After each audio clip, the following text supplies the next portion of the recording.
Hello, bachcho. Let's start the question. And the question says, if the subunits of proteins are joined by bonds other than covalent bond, then the structure is called. पहला है हमारे पास primary structure, दूसरा है tertiary structure, तीसरा है secondary structure and last है हमारे पास quaternary structure. So let us start with our key concept. The key concept of this question is proteins. Key concept is proteins. तो प्रोटीन्स जो term है ये किसने कॉइन किया था? It was coin by J Berzelius. J Berzelius ने coin किया था इन 1838.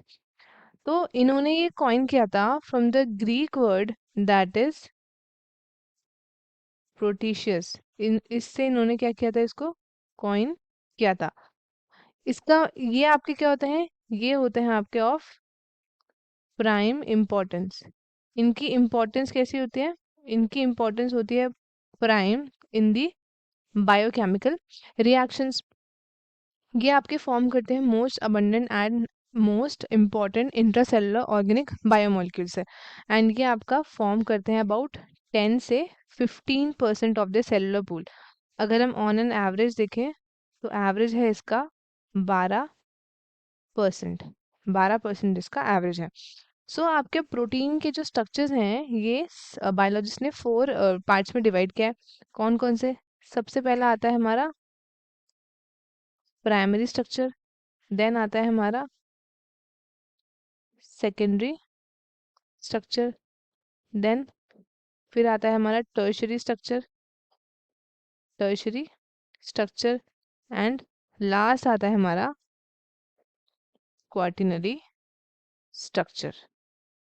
सो अगर हम इनको डिफाइन करने पाएंगे तो जो प्राइमरी स्ट्रक्चर होता है ये आपका कैसा होता है? ये आपके लिंक्ड होते हैं each other by the peptide bond. ये आपके एक दूसरे से लिंक्ड होते हैं by the peptide bond. Peptide bond. And इनका अरेंजमेंट कैसा होता है? इनका लीनियर अरेंजमेंट होता है अमाइनो एसिड का. अमाइनो एसिड आपके हेल्ड होता है आपके कोवेलेंट बॉन्ड से like peptide and disulphide bonds. अगर हम बात करें अबाउट दी सेकेंडरी स्ट्रक्चर तो सेकेंडरी स्ट्रक्चर में क्या होता है? इनका आपका स्पेशल अरेंजमेंट होता है अमाइनो एसिड्स का.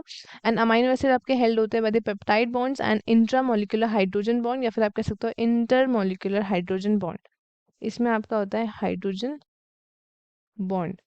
नेक्स्ट आता है हमारे पास टर्शरी स्ट्रक्चर. तो आपका टर्शरी स्ट्रक्चर कैसा होता है? इसमें आपके पॉलीपेप्टाइड चेन फोल्डेड होता है जिससे आपका एक 3 डायमेंशनल ग्लोबुलर स्ट्रक्चर फॉर्म होता है. इसमें भी आपके आते हैं आयोनिक बॉन्ड्स होते हैं, हाइड्रोजन बॉन्ड होता है, हाइड्रोफोबिक बॉन्ड्स होते हैं एंड डाइसल्फाइड बॉन्ड्स होते हैं.